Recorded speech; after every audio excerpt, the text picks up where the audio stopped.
বদরুদ্দিন ওমর।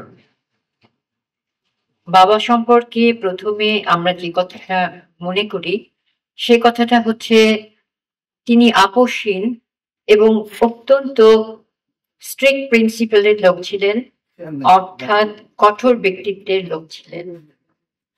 তিনি শুধু কঠোর ব্যক্তিই ছিলেন না, তিনি ছিলেন একজন নিরলস ব্যক্তি। তিনি যতদিন সুস্থভাবে বেঁচে ছিলেন ততদিন পর্যন্ত তার যতদিন পর্যন্ত বেঁচে ছিলেন তার বুদ্ধিবৃত্তিকে সচল রেখেছিলেন। 93 বছর বয়সেও তিনি সাম্প্রতিক রাজনৈতিক এবং সামাজিক বিষয়গুলোর চুলচেরা বিশ্লেষণের ক্ষমতা রাখতেন। শেষের বছরগুলোতে তার শ্রবণ শক্তির অসুবিধা ছিল, তা সত্ত্বেও তিনি সাম্প্রতিক রাজনৈতিক এবং সামাজিক বিষয়গুলোর চুলচেরা বিশ্লেষণের ক্ষমতা রাখতেন। শেষের বছরগুলোতে তার শ্রবণ শক্তির অসুবিধা ছিল,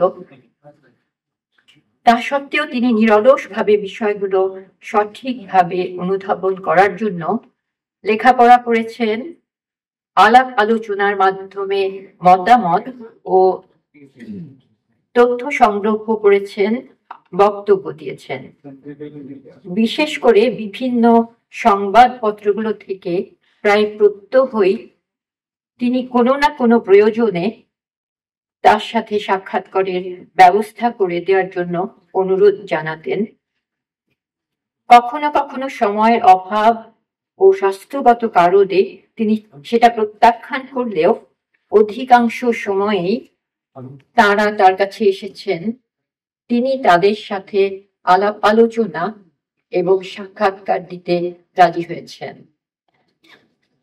আমাদের দেশের সরকার ও রাষ্ট্রপ্রধানদের কার্যক্রম তিনি পুঙ্খানুপুঙ্খভাবে বিশ্লেষণ ও সমালোচনা করতেন। তিনি লুটেরা, লুম্পেন, সাম্রাজ্যবাদী, ফ্যাসিস্ট সরকারদের কখনোই সমর্থন করেন নাই।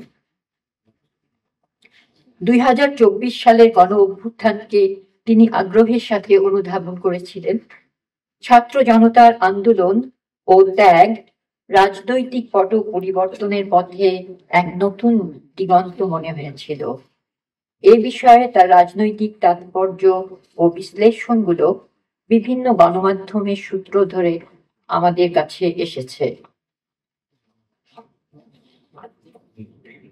আমাদের ছোটবেলা থেকেই আমরা তার অতি ব্যস্ত এবং কঠিন রাজনৈতিক জীবনধারার সাথে পরিচিত ছিলাম।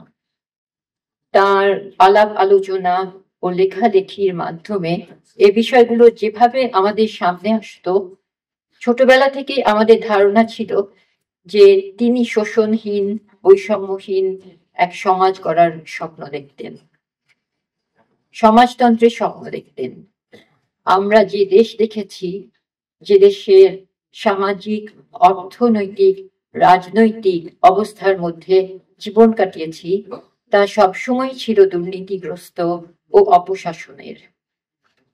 যেখানে না খেতে পাওয়া আশ্রয় মানুষের জীবন মানের কথা চিন্তা করা হয় না, তাদের জন্য শিক্ষা ব্যবস্থা, স্বাস্থ্য ব্যবস্থা উপেক্ষিত। যে সমস্যার সমাধান একজন, দুইজন বা কিছু সংখ্যক ধনীর দান খয়রাতের মাধ্যমে সমাধান করা সম্ভব নয়, যেটি নির্ভর করে সামাজিক বিপ্লব ও সঠিক রাষ্ট্রীয় কাঠামো গঠনের উপর। আমরা ছোটবেলায় থেকেই জানি যে তার পূর্ব বাংলার ভাষা আন্দোলন ও তৎকালীন রাজনীতি বইটি বহুলভাবে সমাদৃত। অনেকে বলে থাকেন বদরুদ্দিন ওমর আর কিছু না হলেও এই 3 খণ্ড রচনা করেই যথেষ্ট খ্যাতি অর্জন করতে পেরেছেন। আমার মনে আছে 1971 সালে 26শে মার্চ আমরা এক ধ্বংসযজ্ঞের মধ্যে রাত কাটিয়েছিলাম এবং সকাল হতে না হতেই আমাদের বাবা বাড়ি ছেড়ে চলে গিয়েছিলেন। যুদ্ধ চলাকালীন সময় দীর্ঘ 9 মাস তিনি কোথায় কেমন আছেন সেটা জানা যেত না। আমরা আত্মীয় স্বজন সহ আমার দাদুর বাড়িতে ছিলাম। 1971 সালের পর থেকে বিভিন্নভাবে রাজনৈতিক অঙ্গনে যে পট পরিবর্তন হতে থাকে, আমরা কখনোই সেটা থেকে বিচ্ছিন্ন ছিলাম না, এবং আমাদের ছোটবেলার দিনগুলো ভীষণ ভীতির মধ্যে কাটত। বিশেষ করে বাবার নিরাপত্তার বিষয়টিও ভাবিয়ে তুলত। তার দৃঢ়তা এবং আপোষহীনতার কারণেই তিনি তার রাজশাহী বিশ্ববিদ্যালয়ের চাকরি থেকে ইস্তফা দিয়েছিলেন এবং তার সংগ্রামী জীবনের পথ বেছে নিয়েছিলেন, যা তার পিতাকে ব্যথিত করেছিল এবং পরিবারকে এক অনিশ্চিত পথের দিকে নিয়ে এসেছিল। আমাদের মা তখন থেকে ব্যাংকে চাকরি শুরু করেন এবং আমাদের 3 ভাই বোন নিয়ে মা বাবারা এক সাধারণ জীবনের পথে যাত্রা শুরু করেন। আব্বা ছেলে মেয়েদের প্রতি সবসময় স্নেহশীল ছিলেন, কিন্তু আমাদের কোনো অযৌক্তিক আচরণ তিনি কখনো গ্রাহ্য করতেন না। যা তিনি নিষেধ থাকতো, আমাদের মাও সেরকম কোনো বিষয় গ্রাহ্য করার জন্য অনুরোধ করতেন না। ছেলে মেয়েদের জন্য তিনি সবসময়ই ভালো, সৎ জীবনের অনুপ্রেরণা যোগাতেন।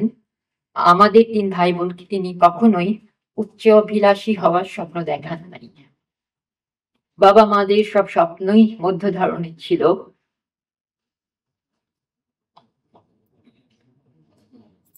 আমরা যাতে ভালো বিষয়গুলো খুঁজে পাই, আনন্দ পাই, তার জন্য তিনি আমাদের জন্য বেছে বেছে বই কিনতেন। শেষ বয়সে যখন তিনি গানে শুনতে অসুবিধা বোধ করছিলেন, তখন আমি তার সাথেই ছিলাম। তার ফোন কলগুলো আমাকে রিসিভ করতে হতো। লালা ভাই, মুইন ভাই, হাসিব ভাই সহ অন্যান্যদের যোগাযোগের মাধ্যম হিসেবে আমি বা আমার ভাই সোহেল তাকে সাহায্য করতাম।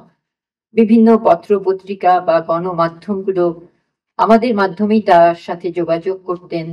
তিনি কষ্ট করতেন, রেগে যেতেন, কিন্তু ধৈর্য হারাতেন না। তিনি অত্যন্ত স্বাধীনচেতা লোক ছিলেন। বৃদ্ধ বয়সে নিজের কাজগুলো নিজেই করতে চাইতেন, কারো উপর নির্ভর করতে চাইতেন না। জুলাই এর শেষে তিনি অসুস্থ হয়ে যখন বিছানায় পড়ে যান, তিনি বুঝতে পারছিলেন শারীরিকভাবে তিনি অক্ষম হয়ে পড়েছেন, দুর্বল হয়ে পড়েছেন। তখন তিনি হতাশ হয়ে পড়ছিলেন। আমরা 3 ভাই বোন ধীরে ধীরে তাকে লক্ষ্য করছিলাম। খেতে কষ্ট হচ্ছিল, দাঁড়ানোর ক্ষমতা হারিয়ে ফেলেছিলেন, অথচ 2 দিন আগেও সক্ষমভাবে চলাফেরা করেছেন, মিটিংয়ে গেছেন। তিনি মৃত্যুর পথেই যাচ্ছিলেন।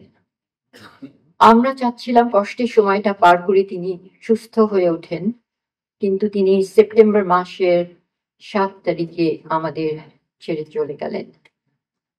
দীর্ঘদিন ধরে যারা প্রতিদিন তার সাথে এসে সাক্ষাৎ করেছেন, সময় দিয়েছেন, আলোচনা করেছেন, তার লেখা এবং বই প্রকাশে সহায়তা করেছেন, বিশেষ করে সংস্কৃতি ও জনযুগের পক্ষে যারা কাজ করেছেন এবং তার সহযোদ্ধা হিসেবে তার সাথে ছিলেন, তাদেরকে আমার এবং আমাদের পরিবারের পক্ষ থেকে ধন্যবাদ জানাই এবং কোনো ভুল ত্রুটির জন্য ক্ষমা প্রার্থনা করি। সাথে সাথে আজকের অনুষ্ঠানে যেসব রাজনৈতিক ও সামাজিক সংগঠন বক্তব্য দিয়েছেন এবং স্মৃতিচারণ করেছেন, তাদেরকেও ধন্যবাদ ও কৃতজ্ঞতা জানাচ্ছি। তার নীতি ও আদর্শকে আমরা শ্রদ্ধা জানাই, সম্মান করি এবং তার রাজনৈতিক চেতনাকে গভীরভাবে বিশ্বাস করি। চিরবিদায় বাবা, আপনাকে লাল সালাম। ধন্যবাদ।